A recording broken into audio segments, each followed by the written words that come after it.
예, 여러분, 우리 옆 사람에게 인사하시죠. 네, 오늘 당신에게 하나님이 한계가 나기를 원합니다. 축복 한번 해주세요. 네, 네, 우리 서로 좀 격려도 해주시면 좋을 것 같아요. 네, 힘내세요. 박수도 한번 해주시고요. 네, 네.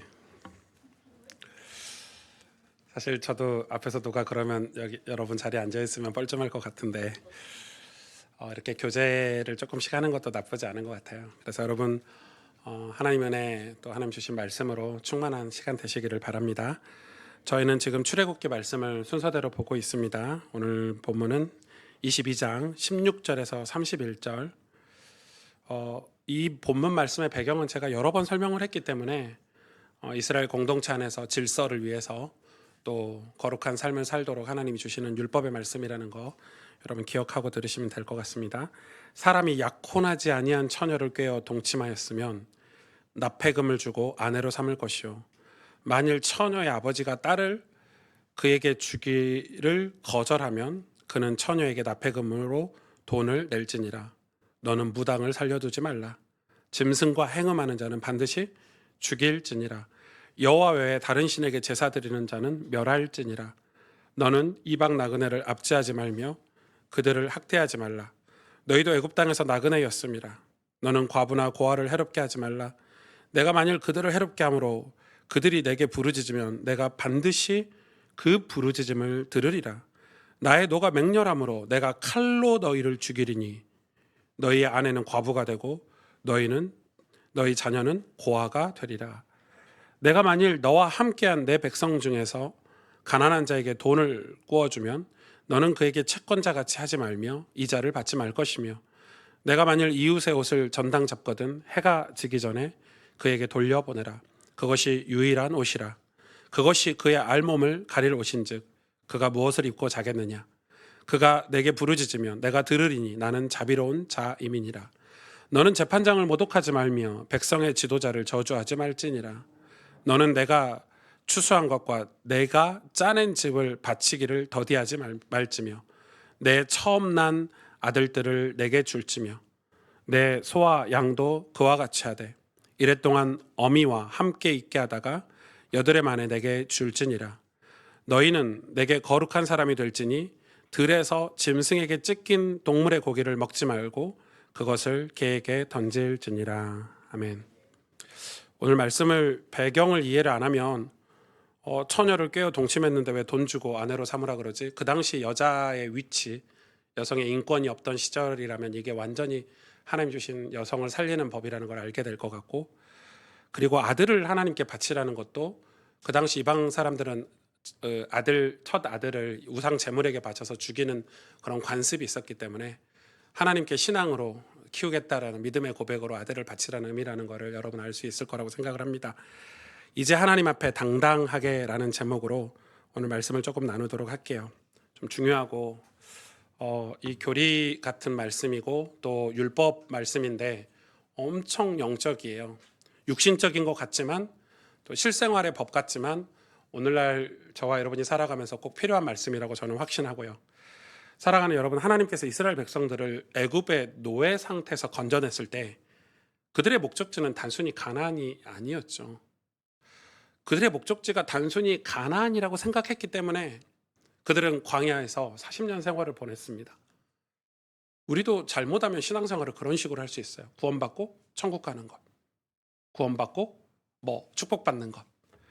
여러분, 하나님이 이스라엘 백성을 구원하신 진짜 목적이 뭐였죠?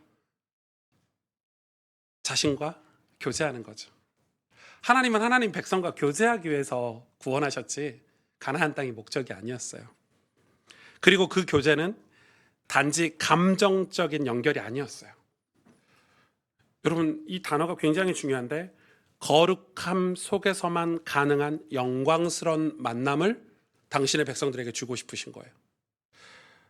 그러니까 거룩함 속에서 가능한 하나님과의 영광스러운 만남. 그래서 이 모든 말씀의 목적은, 이 율법의 목적은 하나님 앞에 당당히 설 수 있는 삶, 곧 거룩함을 위해서 주신 말씀이에요. 단순히 이렇게 살아라, 그런 도덕적인 명령이 아니라 하나님의 백성이 하나님과 온전하게 교제하기 위해 거룩함을 훈련받는 삶의 지침서가 바로 오늘 이 본문 말씀이에요. 굉장히 중요하죠. 그래서 여러분, 이 거룩함은 우리의 노력으로만 불가능하잖아요. 하나님 관계 안에서 성령 하나님의 도우심으로 이루어지는 우리 그리스도인들에게 주신 복된 삶 중에 복된 삶이에요. 엄청 중요하죠. 그래서 오늘 본문에 성적인 정결, 마술과 우상숭배 금지, 사회적 약자를 보호하는 것, 돈을 빌려줄 때의 자세, 그리고 지도자와 하나님을 대하는 태도, 이렇게 순서적으로 정리가 돼 있어요. 이거를 크게 세 묶음으로 묶어서 오늘 말씀을 좀 나누려고 해요. 이 말씀들을 통해서 하나님은 당신의 백성이 거룩한 삶의 방식을 배우기를 원하셨고, 하나님 앞에 당당하게 서 있을 수 있는 공동체가 되기를 원하셨어요.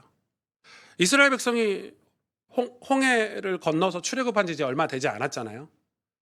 근데 이스라엘 백성 안에 여전히 애굽에서 살았을 때 풍습들, 습관들이 남아 있었어요. 오늘 말씀을 통해서 여러분, 이스라엘 백성이 지금 어떤 삶을 살고 있는지를 우리가 추론해 볼 수가 있겠죠. 오늘 본문 중에 첫 번째 어떤 게 있었죠? 사회 질서를 쉽게 무너뜨릴 수 있는 종교적인 타락, 그리고 성적인 타락을 이야기하고 있어요. 종교적인 타락 중에서는 하나가 뭐예요? 오늘 무당을 살려두지 말아요. 여기서 무당이라는 단어가 왜 나옵니까? 아니, 이스라엘 백성들은 예수님 믿는, 우리로 말하면 교회인데, 오늘날로 말하면 신앙 공동체인데, 신앙 공동체 안에 무당이 있다는 말이잖아요. 그럼 오늘날에는 교회 안에 무당이 있을까요, 없을까요, 여러분? 있죠. 기독교 무당이 얼마나 많은데요, 여러분. 얼마나 많은데요. 말씀으로, 그래서 우리가 교회와 신앙을 하나님 말씀으로, 성경으로 세우지 않으면 기독교인이 겉만 기독교인이고 무당처럼 사는 사람이 실제로 많고요. 또 실제로 기독교 무당으로 활동하는 사람들도 많습니다. 제가 진짜 오래전이긴 한데 어떤 여자 전도사님이 그 여자 전도사님 집에 가면 기도를 받을 수 있대요. 그 전도사님 집에 이렇게 갔는데, 우연찮게 갔는데 돈을 얼마를 내고 기도를 해주는 거죠. 다 좋은 기도예요. 이 사람의 미래가 이렇게 될 거다. 근데 성경책 펴놓고 기도하면서, 근데 중요한 얘기를 하시더라고요. 그분이, 제가 하나님께 영감을 받아서 하나님께 음성을 듣고 전달하는 겁니다, 이렇게. 근데 사람이 거기 빠지잖아요. 여러분, 하나님의 음성이라는데 그게 10개 중에 하나만 들어맞잖아요. 그럼 우리 거기에 묶이는 거예요. 신앙생활 맨날 거기 줄 서서 있는 거예요. 교회다 헌금해가지고 교회가 정상적으로 재정을 운영하고 월급도 주고 사례도 주고 교회를 운영해서 가야 되는데, 이제 뭐라고 하죠? 그런 분들은 나한테 돈을 바로 갖고 오라는 거죠. 완전 무당 아닙니까? 근데 이것뿐만 아니라 교회 안에는 실제로 그런 분들이 많아요. 말씀으로 내 삶을 새롭게 세우는 게 아니라 완전히 영의 지배를 받아서 미혹을 당해서, 그래서 무당처럼 감정으로, 감각으로, 내 느낌으로, 이런 분들 있죠. 내가 풀어준 말씀이 맞아, 이런 거. 목사인 저도 여러분 가정에 신방 가거나 여러분 직장에 가서 예배드리면서 그렇게 설교 안 하거든요. 내가 해준 이 말이 하나님 음성이야, 이거 붙잡고 살면 돼, 뭐 이런 식인 거예요. 그러고서 신학도 공부 안 했지, 교리도 잘 모르지, 역사도, 기독교 역사도 잘 모르지. 그런 분들이 진짜 많죠. 오늘 하나님 뭐라고 얘기하시죠? 무당은 살려두지 말라. 얼마나 많은 이스라엘 공동체를 무너뜨리고 우리 개인의 신앙을 무너뜨리고 우리 가정을 무너뜨리기 때문에, 그래서 그런 사람들이 교회에서 사사로이 말씀을 풀고 자기가 푼 말씀이 맞다고 그래서 모여가지고 뒤에서 수군수군 거리고, 자기를 따르지 않는 사람들은 신앙이 없다, 믿음이 없다 비난하고 비교질하고 교만하고 오만하고, 여러분, 그런 사람을 죽이라고 성경은 얘기하고 있습니다. 또한 성적인 죄. 저는 오늘 본문을 보면서 이스라엘 백성이 도대체 얼마나 성적으로 타락했길래 하나님이 죽이라고 그랬을까? 짐승과 행음하는 자. 짐승과 행음한대요. 요즘 없을 것 같으세요, 여러분?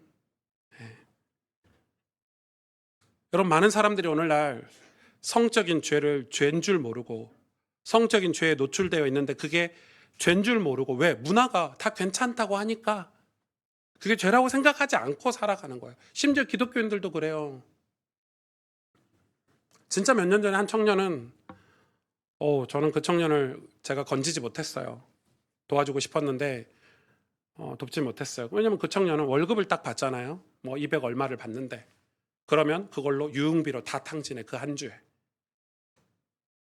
그러면 또 돈 없이 살아. 그러다가 또 월급을 받으면 또 유흥비로 탕진해. 밤새 그런 음란한 비디오를 보고 묶여있죠. 예배가 될까요? 정상적인 삶, 정상적인 가정을 이루고 미래를 꿈꾸면서 살 수 있을까요? 여러분, 하다 이제 짐승과 행음을 하는 거예요. 쾌락의 정점이죠. 계속 그 유혹이 끝이 없어요. 하나님 분명히 말씀하시는 거, 오늘 본문에 성적인 죄는 단순한 실수가 아니다. 거룩을 무너뜨리는 심각한 문제이며 하나님 앞에 나아갈 수 없게 하는 장애물이 된다는 거예요. 영적인 장애물이. 여러분, 이 말씀은 하나님 우리를 정죄하시려고 주시는 말씀이 아니에요. 야, 너 성적인 범죄했어? 너 죽여버릴 거야. 와, 너 무당같이 살아? 너 죽여버릴 거야. 이게 아니라니까요. 하나님은 백성들이 무너질 수밖에 없는 존재임을 아시기 때문에 율법을 통해서, 말씀을 통해서 미리 경고하시고 지켜내기 원하시는 아버지 하나님의 마음이에요. 사랑하는 마음, 우리를 지켜주시기 위해서. 우리 모든 성도님들 현실 속에서 얼마나 많은 유혹을 받습니까? 그러나 하나님 앞에 당당하게 설 수 있는 삶은 결코 불가능한 것이 아닙니다. 자꾸 교회가 불가능하다고 설교를 해서 문제가 되는 거예요. 여러분, 성적인 은밀한 죄에서 벗어나셔야 되고 무당같이 신앙생활하는 곳에서 벗어나야 됩니다. 그래서 말씀을 따라서 사는 신앙생활을 해야 돼요. 그게 멀게 느껴질 수 있지만 한 걸음 한 걸음 하나님의 말씀을 우리 삶에 세워야 돼요. 그래야 나중에 여러분 자유의 길, 하나님과 온전히 교제를 회복하는 길로 갈 수 있어요. 그렇게 인생 살다가 뒤돌아보면, 와, 내가 말씀에 순종해서 하루하루 살았는데 뒤돌아보면 가슴 벅찬 영광의 길을 지나왔다고 여러분 느낄 거예요. 진짜 내가 자유하구나. 내가 정말 하나님과 교제하고 있구나. 거룩은 하나님 나라 공동체 질서로 주셨어요.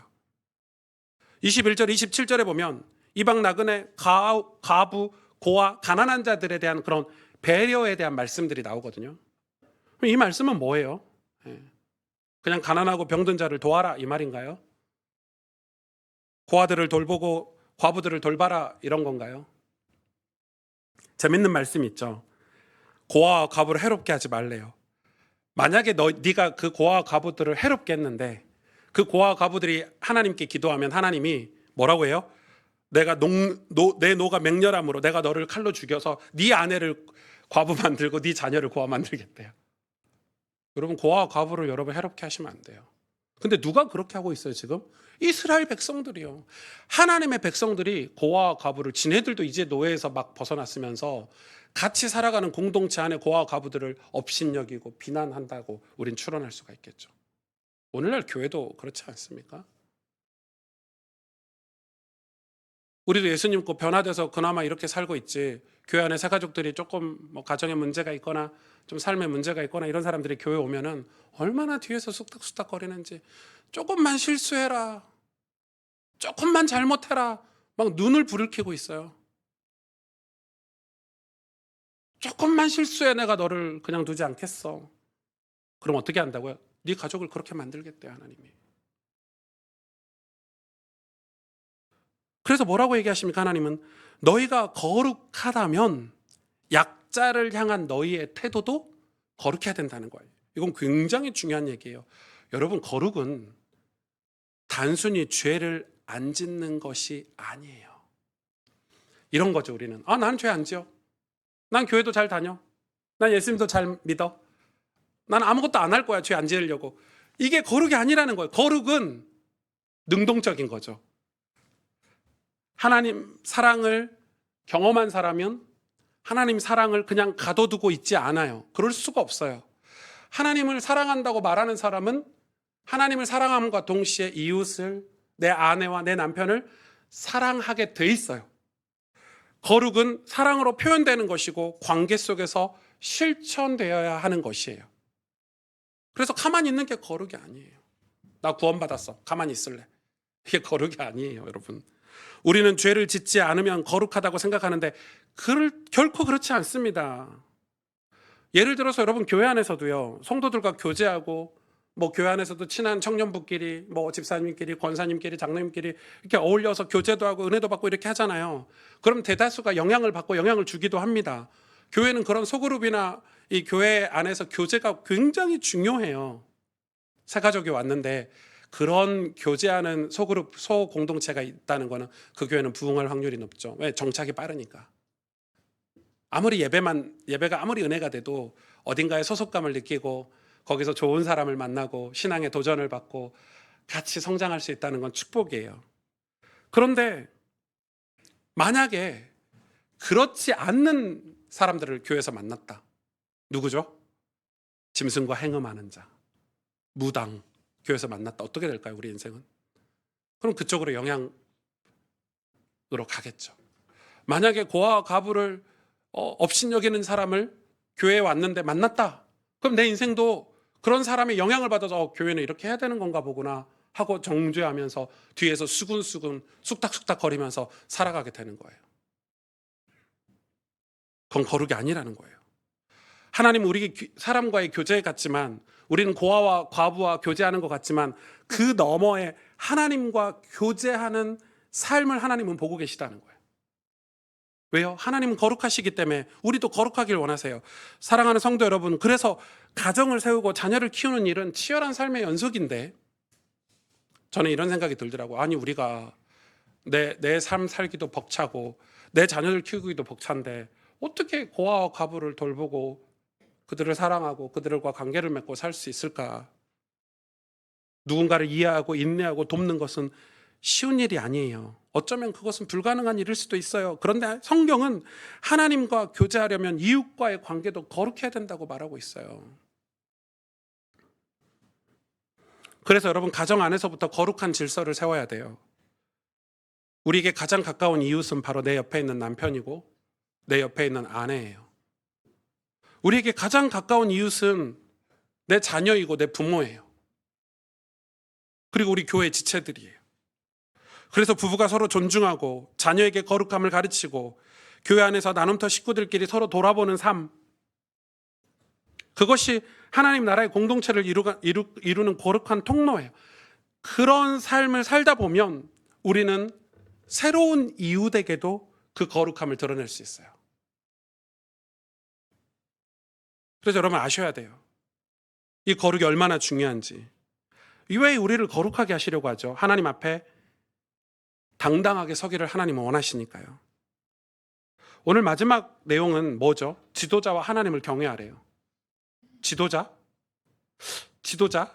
단순히 지도자를 잘 섬기는 게 무슨 군대도 아니고, 우리 교회는 그렇게 많이 해당되는 것 같지는 않지만 우리가 뉴스에서나 언론을 통해서 이 성공한 목사님들, 그러니까 대형 교회 혹은 존경받는 목사님들을 이렇게 보면 그 목사님들은 엄청난 혜택을 받는 것처럼 보여요. 되게 이 혜택을 많이 받는 것처럼 보여요.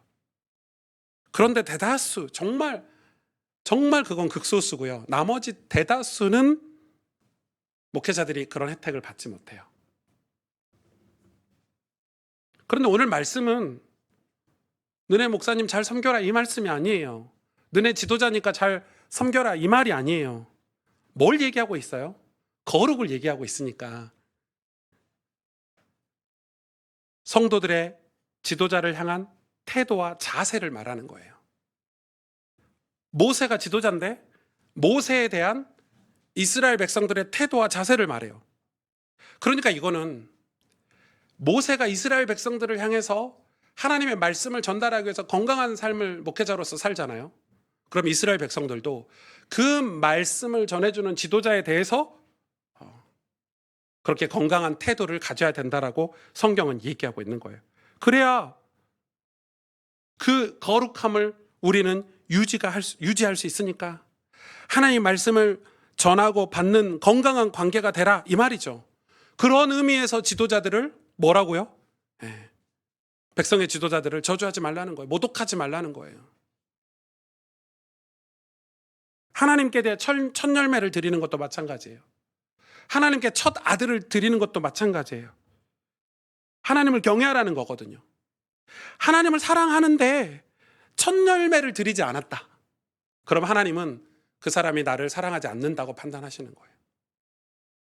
네가 나를 구원자로 생각하는데 네 첫 아들을 나에게 바치지 않았다. 그럼 하나님은 너는 아직도 우상에게 네 아들을 바치려고 하는구나. 아직도 사사로운 감정에 빠져서 무당의 지시를 받아서 네 아들 자녀를 키우려고 하는구나. 이렇게 생각하신다는 거예요. 그래서 하나님을 진짜 경외하면, 하나님을 진짜 사랑하면 너의 삶의 태도도 그렇게 바뀌어가야 된다 이거예요. 여러분, 이 규례를 지키지 않으면 어떻게 되죠? 진짜 경외가 아니기 때문에 순간의 감정으로 신앙이 끝나버려요. 순간의 감정 아시죠? 저도 여러분 청소년 사역을 되게 오래 했어요. 거의 15년, 20년 이렇게 청소년 사역을 했어요. 제 옆에 청소년들 뿐만 아니라 청소년들이 커서 대학생들, 청년들, 저희 교회 장로님 몇 분은 제가 중학교 1학년 때부터 가르쳤던 분들이 저희 교회에서 장로님도 하고 계세요. 제가 생일이다, 제가 스승의 날이다 라면 편지를 진짜 많이 써서 주잖아요. 편지 내용이 다 그런 내용이에요. 목사님의 오른팔이 되겠습니다. 제가 평생 목사님 옆에서 목사님 사역을 함께 하겠습니다. 편지가 이렇게 많습니다. 제 팔이 몇 개 돼요, 이렇게. 근데 지금 다 하나도 없어요. 오른팔들 다 어디 갔나 몰라. 어디 가서 이렇게 손가락 깍지라도 하면서 살아야 될 텐데. 다 뭐예요? 순간적인 감정이에요, 감정. 목사님이랑 맨날 농구하러 다니고 볼링 치러 다니고 같이 맛있는 거 사주고 재밌게 지내니까 제가 너무 후회스러운 거죠. 그 친구들 말씀을 세워주지 않아서. 하나님 말씀을 세워주지 않으면 감정으로 신앙이 끝나버려요. 신앙은 마음이 중요하죠. 그런데 그 마음을 지킬 수 있는 신앙의 방식이 우리 삶에 세워져야 된다 이 말이에요. 그게 율법이에요, 여러분. 오늘 예배도 마찬가지죠. 여러분, 예배를 우리가 시간을 정하잖아요. 오전 10시 반, 오후 2시. 시간을 정하고 예배 형식을 정해요. 찬송도 부르고 성가대도 하고 또 말씀도 듣고 헌금도 하고 뜨겁게 기도하고 찬양도 해요. 그러면서 우리는 우리의 마음을 하나님께 향하게 할 수 있다는 거예요. 이 예배라는 형식이 있었기 때문에 우리가 말씀도 듣고 또 기도도 하고 뜨겁게 찬양도 할 수 있는 거예요. 이 예배를 드리지 않고 마음을 드린다는 것은 자칫 틀린 사고 방식으로 흘러갈 수가 있어요. 이 예배를 드리지 않고 나는 하나님 사랑한다고 말하는 것은 맞는 말일 수도 있는데 변질되거나 틀린 길로 갈 수 있어요. 제가 어제 시험을 봤는데 학교에서 이제 박사과정이 4년짜리인데 이제 제가 마지막 4년째거든요. 이제 그걸 졸업 패스하려고 종합고시를 봤어요. 4과목을 봤어요. 그래서 4과목을 봤는데 지난 4년간 배운 내용들을 이제 정리해서 이제 시험에 논술처럼 이렇게 써야 돼요. 엄청 외워야 되죠. 근데 다행히 교수님들이 이제 범위를 지정해 주시고 자기가 시험 문제 낼 거에 대한 내용들을 강의를 다 해주셨어요. 그래도 여러분 그걸 다 해주셔서 페이퍼가 이렇게 돼요. 두꺼워요. 그거를 달달달달 외워야 되잖아요.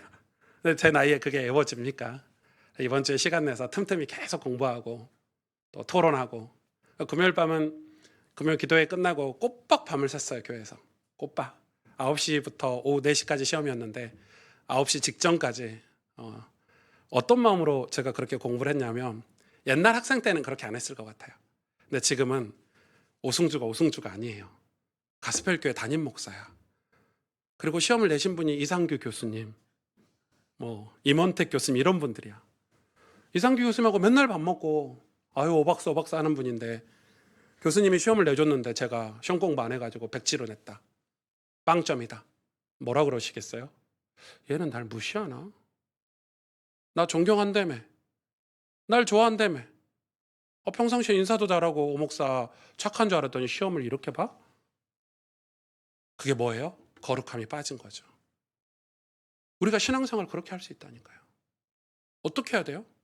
밤새서, 특히 이상규 교수님 거는 달달달 외워가지고요. 다른 친구들 이렇게 큰 종이에 답 쓰거든요. 앞뒤로 써요. 전 그거 2장 반 썼어요. 왜? 양으로 승부하겠다. 교수님께 사랑받겠다. 예. 교회사에 아는 내용은 총동원해가지고 다 쓰고 맨 밑에 교수님 사랑합니다까지 썼어요. 완벽하죠. 예. 이건 사랑 안 할 수 없어. 이런 느낌으로 달달달 외웠으니까. 이런저런 핑계 가지고 공부하지 않으면 아무리 교수님과 관계가 좋고 마음이 있어도 오해가 될 수 있겠죠. 교수님 앞에 부끄럽겠죠. 제가 당당히 설 수 있을까요? 백지 내놓고 수업 시간에 교수님 안녕하세요 이렇게 할 수 있을까요? 못하죠. 여기에 거룩한 부담감이 있어야 돼. 신앙은 하나님 앞에. 이게 믿음이에요.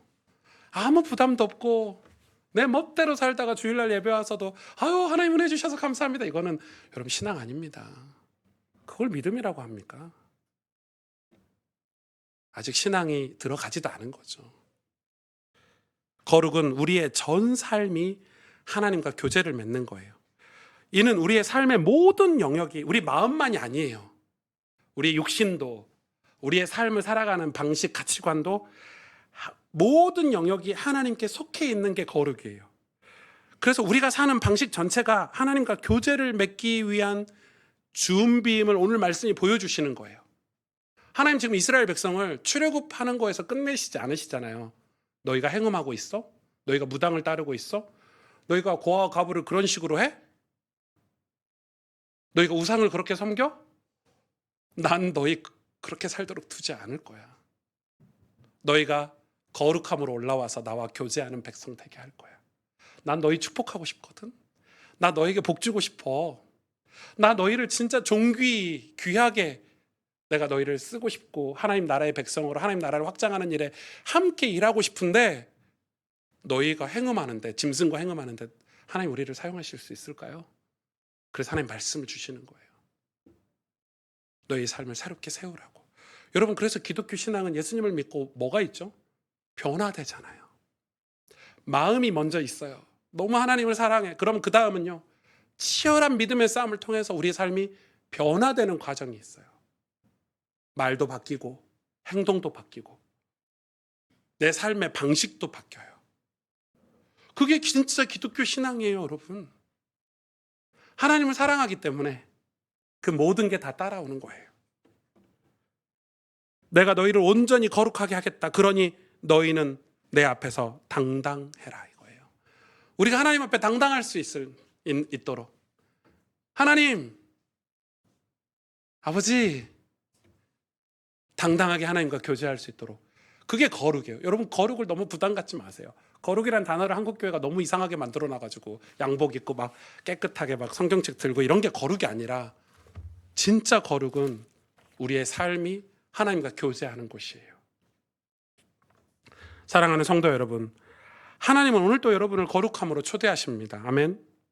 당신의 백성이 되어 당신의 나라에서 함께하도록 축복된 초대를 계속하고 계시는 거예요. 오늘 본문 22장 31절에 너희는 그래서 내게 거룩한 사람이 될지니.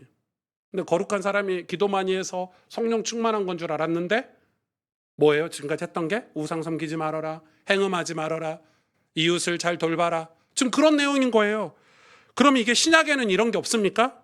로마서 12장 1절 보십시오. 그러므로 형제들아 내가 하나님의 모든 자비하심으로 너희를 권하노니.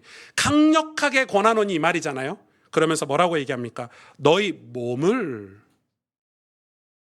우리의 삶을 하나님이 기뻐하시는 거룩한 산 제물로 드리라. 이는 너희가 드릴 영적 예배니라. 몸을 드리는데 그게 왜 예배예요? 몸을 드리는데 그게 왜 영적 예배냐고요. 영적인 것은 어떤 다른 신비한 그런 거라고 생각하잖아요. 근데 로마서에는 몸을 드렸는데 그걸 영적인 거라고 얘기하고 있어요. 베드로 전서 1장 15절 보십시오. 오직 너희를 부르신 거룩한 이처럼, 우리를 부르신 거룩한 이가 누구예요? 하나님이시잖아요. 너희도 모든 행실에 거룩한 자가 되라. 행실에. 마음이 아니고 행함에, 행동, 너희 삶으로 거룩한 자가 되래요. 여러분, 이 말씀이 이해가 되기를 축복합니다. 율법은 억압하는 게 아니에요. 하나님과 교제하기 위한 선물이에요. 거룩함은 억압이 아니라 회복의 길이에요. 하나님 앞에 당당하게 서는 복된 삶은 우리 삶에 그래서 말씀을 세워서 그 말씀이 안내하고 가르치는 곳이 거룩함이라는 곳이에요. 이 거룩함은 하나님과 교제할 수 있는 공간이에요. 이해를 시키자면. 그게 우리 삶에 있어야 되는 거예요. 내가 헬스장에 가야 운동을 할 수 있고 PT 선생님을 만날 수 있듯이, 내가 미용실을 가야 머리를 자를 수 있듯이, 하나님을 만나기 위해서는 말씀으로 내 삶을 하나님 앞에 당당하게 설 수 있는 거룩함으로 가게 해야 된다는 거예요. 그래서 여러분, 행음하는 사람이, 어제 짐승과 행음한 사람이 오늘 예배드리면서 오 하나님 아버지 은혜 주세요 이렇게 할 수 있을까요? 무당같이 살다가 하나님 앞에 당당할 수 있을까요? 맨날 고아 과부를 괴롭히다가 우상 섬기다가 하나님 앞에 떳떳할 수 있을까요? 하나님 그런 걸 아시는 거예요. 우리가 연약하다는 걸. 우리가 오랫동안 그런 삶을 살았다는 걸 아시기 때문에 그 묶임에서 풀리기 위해서 우리에게 율법의 말씀을 주신 거예요. 죽여라 이렇게 얘기하잖아요. 이 죽이라는 것은 공포심을 조장하는 게 아니에요. 그런 삶에서 벗어나야 돼 이 말이에요. 그런 삶을 살아서는 안 되는 거야. 하나님이 없다는 삶을 살아서는 안 되는 거야. 너희는, 내가 너희를 존귀하게 의인처럼 내가 너희를 축복할 거야. 요한일서 5장 14절에 우리가 하나님께 담대함을 얻고, 그를 향하여 우리의 가진 바 담대함이 이것이니, 하나님께 담대할 수 있대요. 우리도 그의 뜻대로. 그때는 어떻게 되죠? 담대하면 그의 뜻대로 무엇을 구하면 들으신대요. 거기서 들으신대요, 우리의 기도를. 여러분, 그래서 우리가 이 거룩을 실천해야 돼요. 거룩을 세워야 돼요, 우리 삶에. 제일 먼저는 가정 안에 거룩을 실천해 보십시오. 우리가 가정에서 거룩을 실천해야 돼요. 아, 목사님 왜 가정입니까? 지금 이스라엘 백성들의 오늘 이 악한 모습들은 전부 가정을 깨는 것들이에요. 전부 가정을 깨는 것들이잖아요. 그래서 여러분, 가정 안에서 거룩을 실천해야 돼요. 여러분, 내 아내와 내 남편이 이웃이라고 생각하고 믿음의 대화를 통해 서로를 격려하고 함께 말씀을 묵상하고, 또 부모가 자녀에게 줄 수 있는 최고의 신앙은 먼저 하나님 앞에 무릎을 꿇는 거예요. 무릎 꿇고 믿음의 본을 보이는 거예요. 자녀들 앉혀놓고 1시간, 2시간씩 설교하지 마시고, 애들 쥐잡듯이 말씀을 핑계대서 자기 하고 싶은 얘기 하지 마시고. 그래서 저는 저희 아이들에게 설교를 안 해요, 집에서. 우리 전사님 설교를 차라리 한 번 더 들려주지. 제가 설교하면 뻔하잖아요. 내 아들인데 설교가 됩니까? 객관적으로. 설교를 빙자해서 하고 싶은 얘기를 하겠죠. 잔소리하고. 그거보다요, 제가 우리 아빠가 이렇게 힘들고 어려울 때는 평상시는 안 그러신 것 같은데 진짜 위기가 왔을 땐 하나님 앞에 무릎을 꿇으시네. 야, 믿음으로 이 문제를 풀려고 하시네. 자녀들이 그걸 배우는 거예요. 두 번째는 교회 공동체 안에서 서로를 돌아보셔야 돼요. 여러분, 교회 공동체는 예배드리는 공동체예요. 예배가 빠지면 교회는 공동체라고 할 수가 없어요. 그래서 예배는 거룩한 습관이 돼야 돼요. 예배가 습관이 안 되고 어떻게 신앙생활을 승리할 수 있어요? 무슨 일만 있으면 예배가 뒤로 밀린다. 그거는 신앙 승리할 수 없어요. 말씀을 우리 삶에 세우는 것 중에 첫 번째가 예배를 세우는 건데, 그러면 이 교회 공동체 안에서 이 예배를 거룩한 습관으로 만들도록 서로 돕고 섬겨야 돼요. 그리고 나눔터 교제를 통해서, 그리고 우리가 훈련을 통해서 하나님 나라의 질서를 배워야 돼요. 하나님은 어떤 방식으로 어떻게 하나님 나라를 확장시켜 가시는가를 우리가 배워야 돼요. 그게 우리가 훈련 받는 거예요. 제가 토요 제자 훈련 때 그걸 머릿속에 두고 강의를 하거든요. 그리고 마지막 세 번째는 내 삶 전체를 하나님께 드리는 훈련을 하셔야 돼요. 여러분의 직장, 육아, 인간관계에서, 혹은 우리 청년들이 살아가는 삶의 모든 터전에서, 그러면 내 삶을 드린다는 건 뭘까요? 하나님 말씀을 묵상하고 율법을 기억하는 거예요. 내 삶을 드리라니까 맨날 교회 가고 맨날 예배 드리고 그 말이 아니에요. 우린 그럴 수 없어요. 주일날 예배 딱 드리고 나머지 6일은 최선을 다해서 내 삶을 살아내야 돼요. 근데 그 삶을 살아내면서 우리가 예배와 우리 삶을 연결해야 되는데 그게 묵상이잖아요. 말씀을 기억하고 내가 그릇된 삶의 방식으로 살았다면 이제는 하나님 말씀이 내 삶의 방식이 돼서 살아가야 된다는 거예요. 그런 훈련들을 끊임없이 해야 돼요. 근데 그거 믿음의 싸움 안 싸우고요. 절대 그런 삶 못 살아요. 그러면 교회 다니는 불신자지. 우리의 삶이 안 바뀌었는데 그대로인데 예전과 예수님 믿기 전과 그러면 우리는 거룩함으로 절대 나아갈 수가 없겠죠.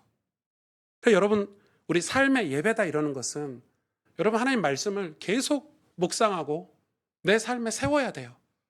예전에는 내가 이렇게 말을 했는데 내가 저 사람한테 이렇게 말을 하는 게 맞을까? 그리고 말씀을 묵상하고 기도도 하고 내가 이렇게 말하는 게 맞겠구나. 언어도 바뀌고. 그래서 우리는 점차 바뀌는 거예요. 그래서 사도 바울이 경건의 훈련은 내세에만 이익이 있는 게 아니라 유익한 게 아니라 이 생에도 유익하대요. 새 사람이 되는 거예요. 완전히 변화되는 거예요. 기독교 신앙의 핵심 중에 하나가 성화잖아요. 변화돼야 돼요. 그 변화를 위해서 하나님 오늘 우리에게 그 변화를 이렇게 하라고 말씀을 주시는 거. 이스라엘 백성들에게 주신 말씀이 아니고 오늘날 저와 여러분에게 주시는 말씀 아닙니까? 사랑하는 성도 여러분, 우리가 말씀을 살아내야 돼요. 그래서 거룩함으로 나아가야 돼요. 거기 가야 하나님 앞에 당당하게 하나님과 친밀하게 교제할 수 있고 아버지 하나님과 대화도 할 수 있고 그리고 하나님이 함께 하시는 삶을 살 수 있는 거예요. 하나님은 의인의 세대에 함께 하신다고 하셨거든요. 의인과 함께 하신다고 하셨어요. 의인이 특별하게 착한 일을 하는 게 아니고 말씀을 자기 삶에 세워서 거룩함으로 나아가는 거예요. 이걸 우리가 꿈꿔야 되지 않을까요? 여러분 변화되고 싶지 않으십니까? 새 사람이 되고 싶지 않으십니까?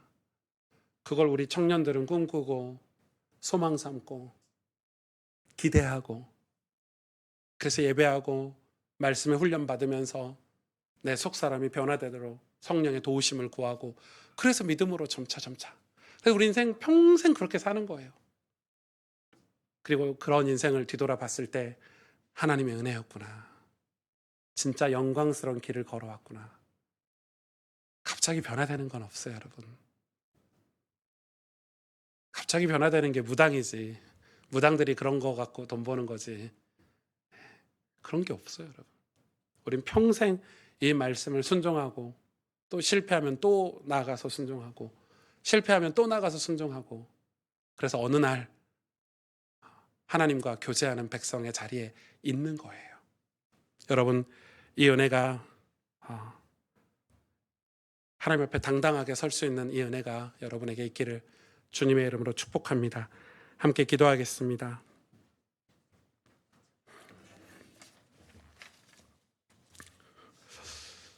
저는 이번 주 내내 말씀을 준비하면서 제가 그동안 진짜 큰 착각, 오해를 하고 신앙생활 했구나라고 생각이 들었어요. 저는 사실 제 삶이 그렇게 크게 회개할 게 없다고 생각했거든요. 목사잖아요. 맨날 집 교회 사역, 성경, 기도 이렇게 사는데 무슨 회개할 게 뭐가 있나 이렇게 생각이 들었어요. 근데 이 출애굽기 말씀을 준비하고 여러분과 나누면서 제가 큰 오해를 했다는 걸 알게 됐어요. 저는 하나님 진짜 사랑한다고 생각했는데 전 정말 그 누구보다 하나님 사랑한다고 생각했는데 그게 거의 다 감정이에요. 하나님 사랑하는 자리로 내 삶이 가고 있진 않더라고요. 그러면서 저는 맨날 그렇게 기도했어요. 하나님, 저는 연약하니까 이거는 잘 안 바뀌는 건데 죄의 영향을 받아서 그래서 그게 10년, 15년, 20년 그대로 변화되지 않고 있는 그걸 위해서 기도하거나 그걸 위해서 믿음의 싸움을 싸우거나 그걸 하나님께로 나아가서 거룩하게 바꿔보려고 애쓰는 삶을 단 한 번도 살아보지 않은 것 같아요. 그래서 신앙을 거의 감정으로 해요. 기분 좋을 때는 은혜를 받으면 그때는 진짜 막 뜨겁게 하나님 사랑한다 그래놓고, 또 아니면은 감정이요, 감정. 제 모습이죠. 우리를 부르신 하나님은 우리 생각보다 크고, 우리를 향하신 계획은 나의 지혜로 측량 못하는, 우리를 가장 좋은 길로, 가장 완전한 길로 인도하신 우리 아버지 하나님이신데, 여러분, 그 주님의 부르심 앞에 우리가 온전히 거룩함으로 나아갈 수 있도록, 하나님과 교제하는 백성의 자리로 나아갈 수 있도록, 의로운 세대가 되도록 우리가 같이 기도해야 되지 않겠습니까? 이 시간 이 기도 제목 가지고 하나님 앞에 간절히 기도하도록 하겠습니다. 하나님 아버지,